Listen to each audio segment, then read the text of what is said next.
Hello everyone, busygamerdad back again, going to be concluding our special session gameplay series this week with Nine Kings demo. This week we were taking a look at three demos that are coming out three demos for games that are coming out this year, 2025, or the next year, 2026. I will have a link for those demos should you want to pick them up for yourselves. So what is Nine Kings? Nine Kings is a very interesting like auto battler card game where you have a resource management mechanic where you can place a card on a tile, 3 by 3, so 9 tiles, and you have to develop your army and your infrastructure to handle auto battles against the other 8 kings. You can pick between the 9 kings. Not in the demo. You get to start off with the King of Nothing, and after that you get through and you can actually unlock these other several kings here. When I was doing my playtest, I was able to get through and I got King of Spells. It looks like there's a couple other criterias to get the other few kings here that you could potentially play around with, but not all of them are currently available inside the demo. But at least 1, 2, 3, 4 of them are. Now, there's also some other augments that you can do. So inside the King of Nothing, you actually have these cards that you can take a look at, and you can understand what they're going to be drawn for and what they're going to do for you, or what the enemy is going to have. And so you can understand how their interactions might play out and what units might be best if you're going against certain kings, etc. And then you have this perk. As you play the game, you'll get these perks, and you get to unlock these little pips, and you get to drop them into the various slots for the kings that you want to keep playing and you want to have some fun with. So I'm going to go into this playing the King of Nothing, which is where everyone will start. Once you beat the King of Nothing, you do unlock the King of Spells, and then as you can see here, you have several criteria to get the other 2 kings. So I'm going to go with the King of Nothing just because that's where everyone's going to start. I'm going to go into the perks here, and I'm going to actually see about doing some things. So this is Fortify, start with Settler Troops. Ooh, Expansion, start with a random slot. That's actually really helpful. Pick cards give you more money. That would be helpful if you're trying to unlock the King of Greed. No, wait, you have to spend money, not have money. Gotcha. Got that, sorry. Let's here start with a random card from your king. Okay. Ingenious. Oh, castle starts at level 2. That's actually pretty helpful as well. Duplicate all cards on the later years. Okay, year 27. Losing life gives you 30 gold and free rerolls. I think what I want to do is I like the random slot. I want to do that one. Can I do that one? Am I allowed to? Is it going to let me? Or is not? Oh, nothing. So we went through all of this and they're available in full game. We can't do anything. All right, fine. Fair enough. Whatever. I didn't want to play this. I didn't want to do that anyways. The peasant difficulty is still somewhat challenging. You still have to learn the mechanics of the game and you still have to play it. So we're going to play on the Squire difficulty though, so I'm not going in, completely canned. This is locked behind the first win wall. So when you get a win, you can do the Squire difficulty, which I believe is the normal difficulty, this being the easy difficulty. And then there is also an endless mode if you did want to play that and hone your skills playing any one of the kings that are currently available inside the demo, I believe. I have not done that, but so I'm not misinforming you. Let us take a quick look here. I think that there is nothing. Yeah, I don't know where endless mode is or where you would access it. It does not look like it might be in this demo, but if you happen to find it, leave me a comment and let me know. So we're going to start off with Squire difficulty, playing the King of Nothing. He's your quintessential king that has... These are my enemies. Okay, so I have the King of Spells and the King of Greed. We always start off with the castle. Castle hurls projectiles, and that's fine by me. I am going to do... Should I put this back here? Last time I put this back here, and it's not like I regretted it, but it definitely kind of stifled some interactions between the cards. So I'm going to try something different. I'm going to do this. All right, so we have the ability to get some melee soldiers. These are not really good draws. I'm going to upgrade my castle, and then we're just going to hurl boulders. That's what we're going to do. That's our job. So this is it. This is the game right here. We're going to click where we can shoot our boulders. We're going to do some fair amount of damage to these guys. They're not going to get pretty close to us at all. We have no soldiers to speak of, which is fine. We got that guy's flattened by some boulders. We'll catch this guy as he comes into the ring and should defeat him. Nice. Great job. Good job, me. Hooray. All right, so from here, the scout tower, I think, is the better play. I'm going to do the scout tower. I'm going to put that in the back, and the scout tower is going to decimate this King of Spells. Just going to decimate him. So you don't have to keep clicking. You can click and hold, and it will auto-fire based on where your cursor is. So keep that in mind. the warlock or the shaman. I did the warlock and they were really good. They were very helpful to have in the front lines with my defensive units, but I don't think I have really good defensive units right now. I only have the soldiers, so I'm actually going to do the shaman. And I will do the soldiers, and I'll drop them out.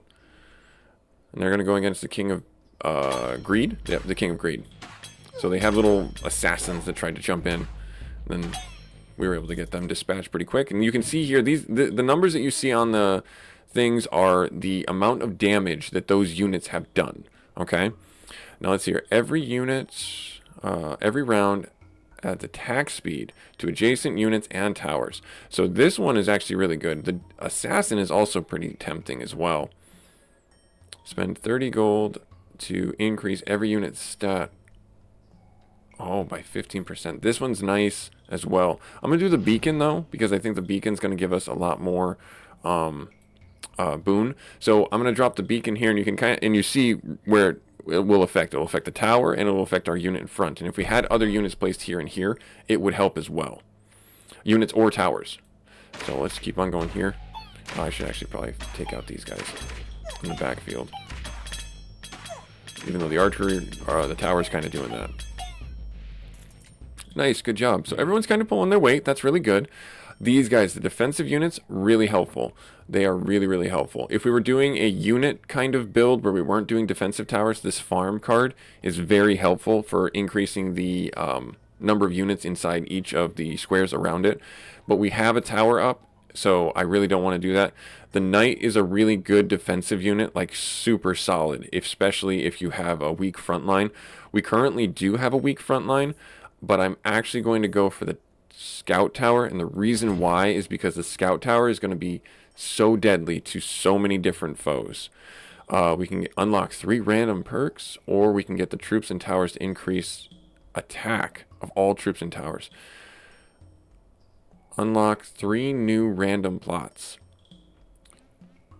I think I'm going to go with this one. This is super helpful, yes, but I think this is going to be better for us overall. Because by the end of the game, and I don't know what the criteria is, if there's like the King of Greed can do more cards in a round or something like that, but we're only ever really able to play 1 or 2 cards at most. So what I'm getting at is we could have a lot of plots full of weaker units, or we can capitalize on buffing up the smaller amount of unit or smaller plots with better units. So like we can hold on to this card, and once we get everything filled up, we can use this to upgrade that plot, which is what I'm going to do right here. So I'm going to drop this right here, and it's going to upgrade the guard or the scout tower to level 2. And then it's going to be that much more potent.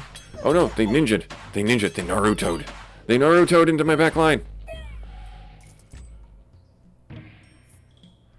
Alright, so the dispenser's really good, or we can get another beacon and upgrade the beacon. And that would give our tower and our units an attack speed of 4. Single target tower gets +1 attack speed for each gold you earned. So I don't know if it has 45 attack speed, or if it's something where we have to get a perk that allows us to get money from the units, or, well, I shouldn't say that, because you do get money from the units that you kill.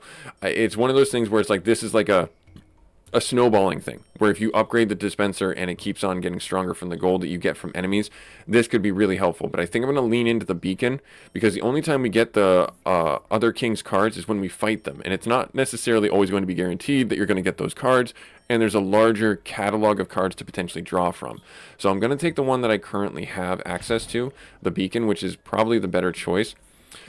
So we have several battles up here. You can see the timeline up here. We have a new policy that we just got. We can choose peace or war between enemies or kings, and then we have the merchant coming. So what I think I'm going to do is I'll drop this guy down here, and this will help buff up our units as they're fighting. And it's a good thing, because these guys, those are the tanks. The Nothing Rebellion is just like this neutral rebellion force that has I guess your units in them. I don't know if it's the same for the other kings. Alright, so we have the archer, or we have the castle. Deals weak but fast ranged damage. So if I couple that with the tower, is that what I want to do? I think that might be a really good play. because then we're kind of using all 4 spaces around our beacon, which I'm going to upgrade after I place this unit. So I'm going to place this one, and then I'm going to upgrade the beacon next round, depending on the card that I get. Oh, so this is the King of Spells. They're going to decimate us pretty hard. Yeah, they just destroyed my front line. But thankfully, we got the shamans doing some work. There's one little shaman in the background. Like, I got it, guys. I don't got it. I don't got it.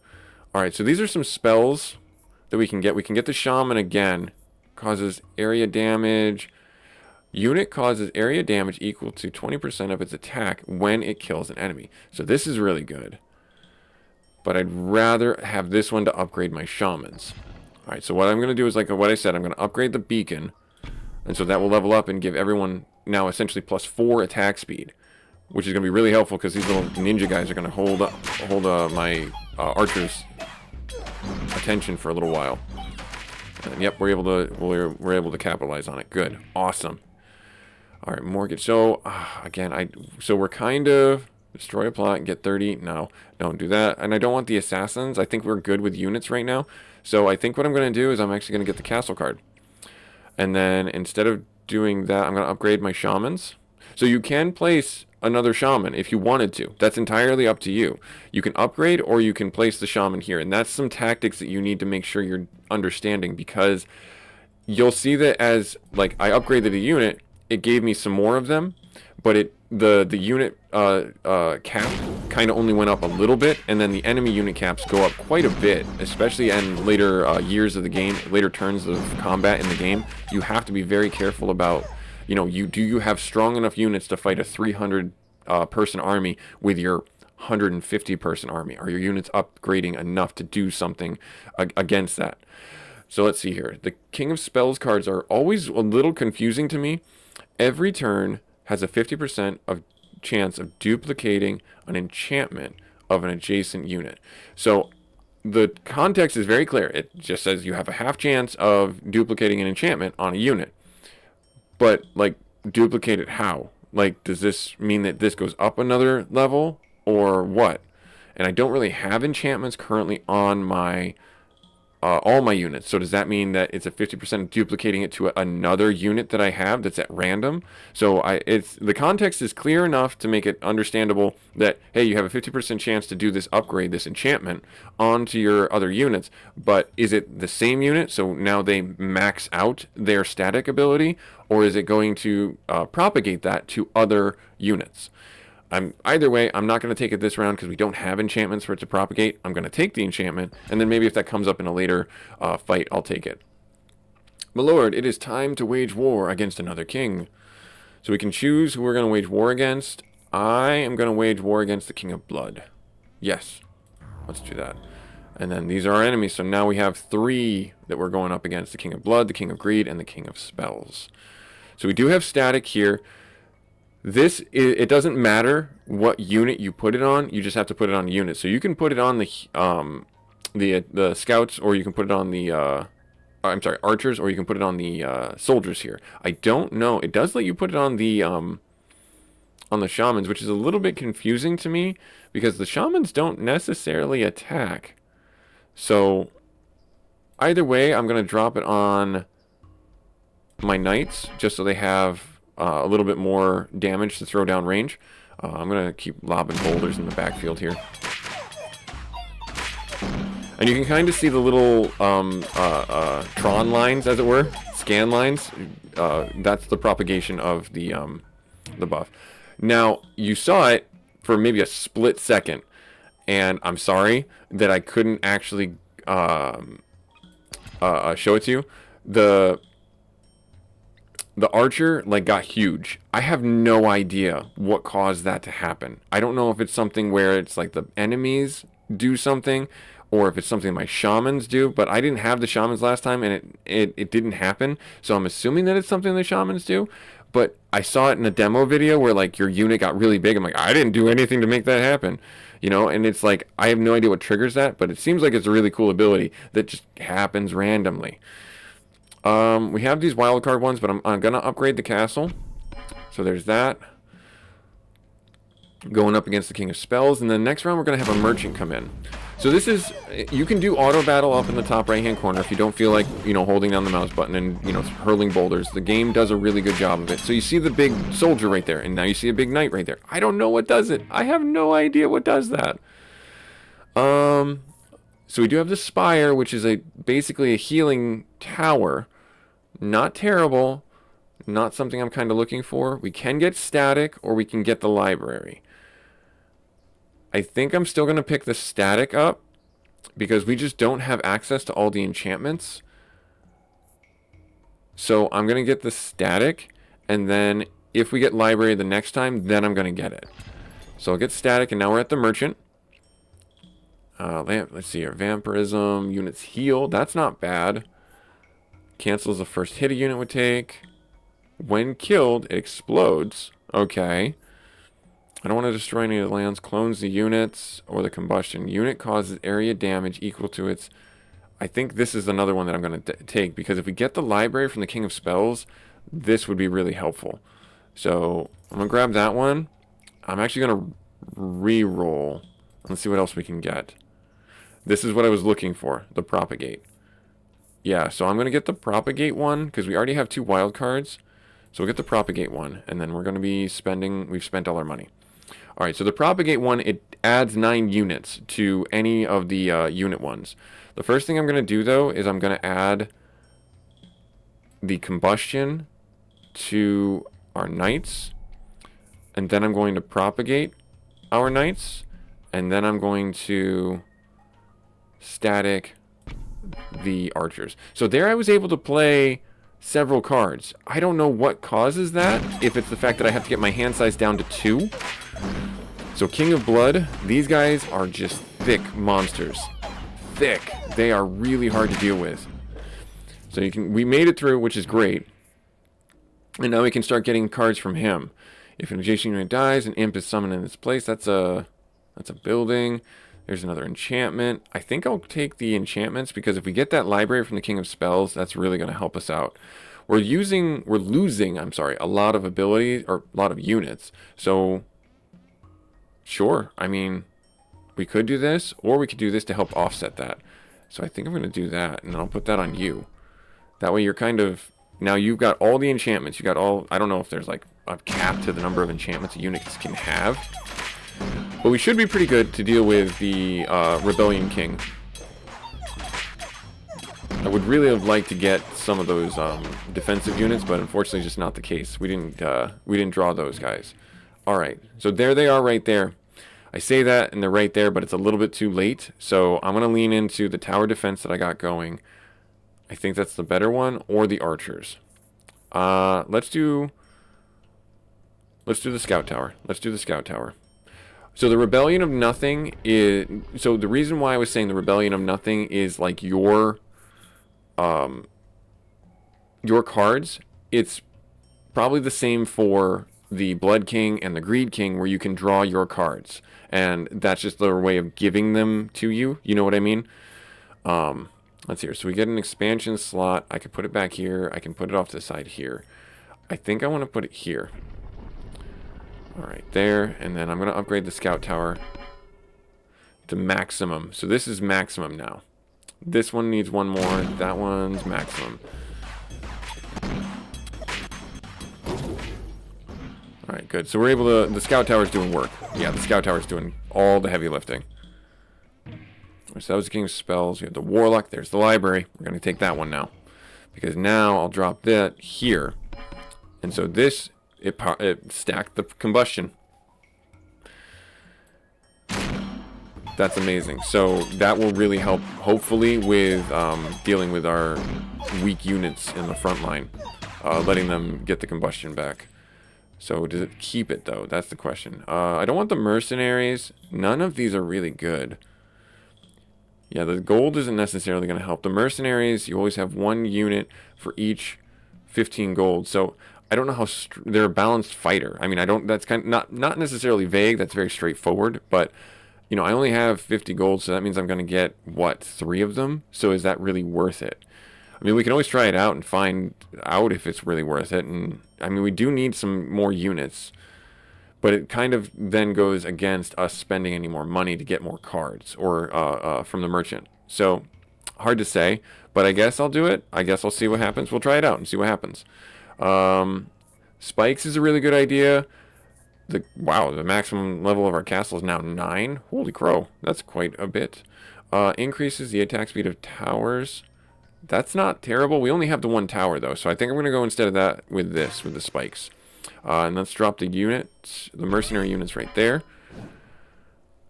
Yeah, so it doesn't propagate it to adjacent units. It only propagates it to the ones that already have enchantments on them. So they did 88 damage, so that's nothing to sneeze at.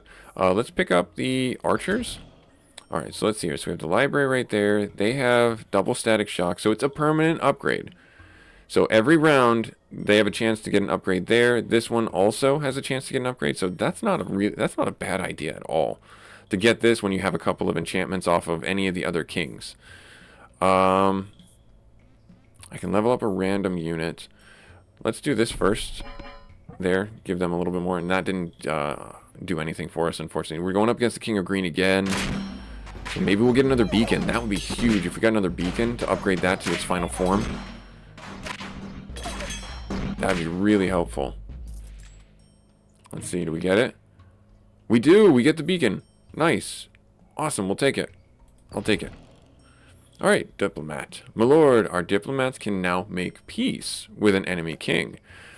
I think I want to do the King of Spells over the King of Blood, because if we can get more enchantments, that's great. So now we remove their card from the board, but I think we can still access their spells? Maybe? So we'll see. We're going up against the King of Blood. Either way, if we get Vampirism, that's still going to be really helpful for the mercenaries. So these guys are just going to be really annoying to deal with. I'm just going to hit this right in the middle. Yep, that's the play. That's the play. Wow, we lost a lot there. The archer's doing some work. So Vampirism, Mangler. That sounds like a terrible tower. Area effect tower. Turn every turn sacrifices an adjacent unit. Ooh, that's no good.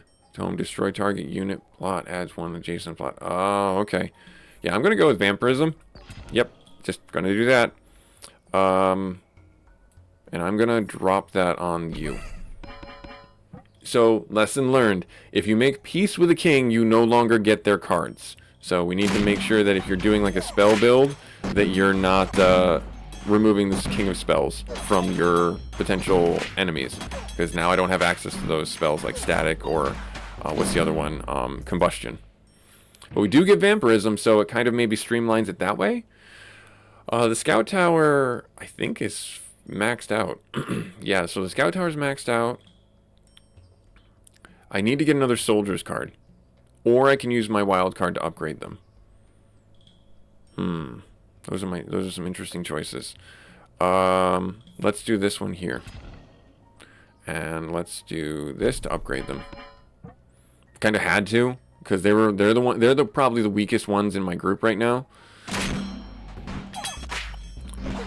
He says as the assassins come in and destroy his entire backline. But hey, we're still holding strong. We're still holding strong. Alright, so there's another beacon. I think the beacon's maxed out. It is Midas Touch whenever. So this is an enchantment. Whenever this unit has a 2% chance for gold. Over interest is a tome. Spend 30 gold to every. Let's try this one. But I think that's going to be counter for the mercenaries. So maybe I should just do the Midas Touch. I think that might be the better play. Doing the Midas Touch one. I guess I'll put this here, because if I do get another unit, I can drop it here, and it won't be terrible for us. The merchant is going to be coming up a little bit later. We got a wild card. I could do this. Let's do the wild card on the library, actually, because since we no longer have access to that, card set, then maybe that's the better play. And then we're going to get something from here. Hopefully it's a soldier card. If it's a soldier card, great. If it's not, I might pivot and get the defensive unit, and then I can use my wild cards later to upgrade them.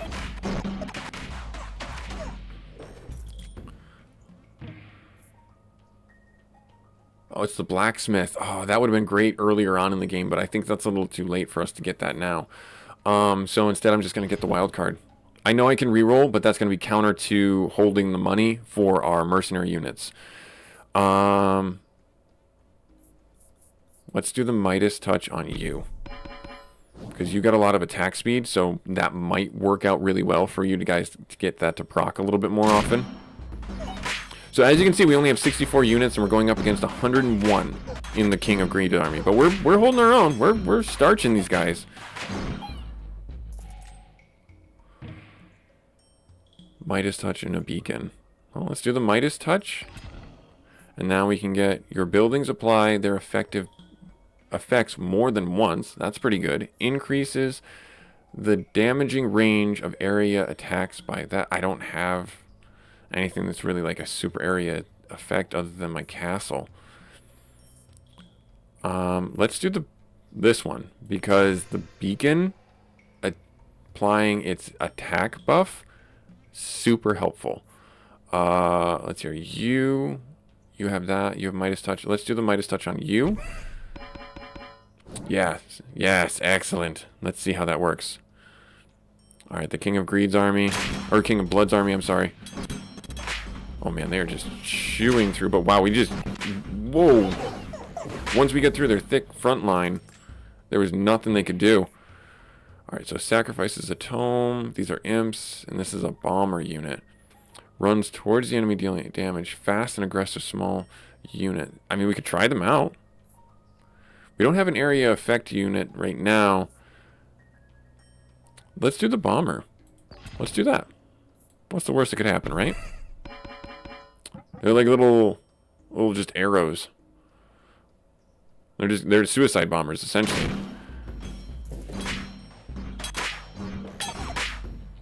Yeah, they'll just run in there and they will blow up and do the much damage they can.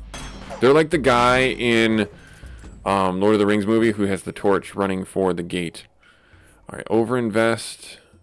None of these.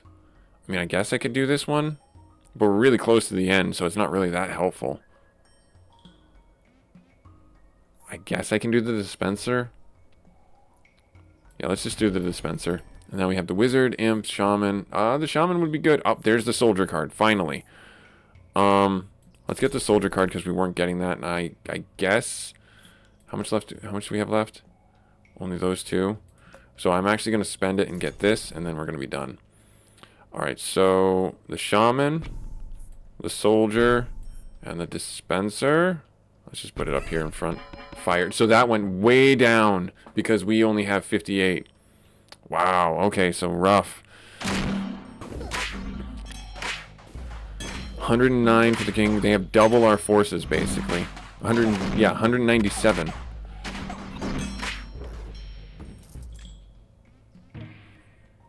And there's the soldier. All right, we're gonna take this one. I think that I would rather do the mercenaries, the archers. Let's do the archers. Yeah, there should be very little that we're missing in terms of well-rounding our units. Having the bombers in my ranks is actually really helpful for those assassins, because they can just turn around and use their ability and sacrifice themselves to save my my backline. All right, King of Greed is leading his final assault. Let's see what happens. We have to use all our cards. Not like it's gonna matter too terribly much. 2% chance to get money. Let's just put it on you, I guess. I don't know. Upgrade. I can upgrade the dispenser, or I can upgrade those guys, or I can upgrade this. Let's upgrade the dispenser. And let's upgrade the mercenaries, because now they're at least a little bit more useful. And then there he is. He's got this weird deity. I don't know. Alright, here we go. Yeah, fight! Roar!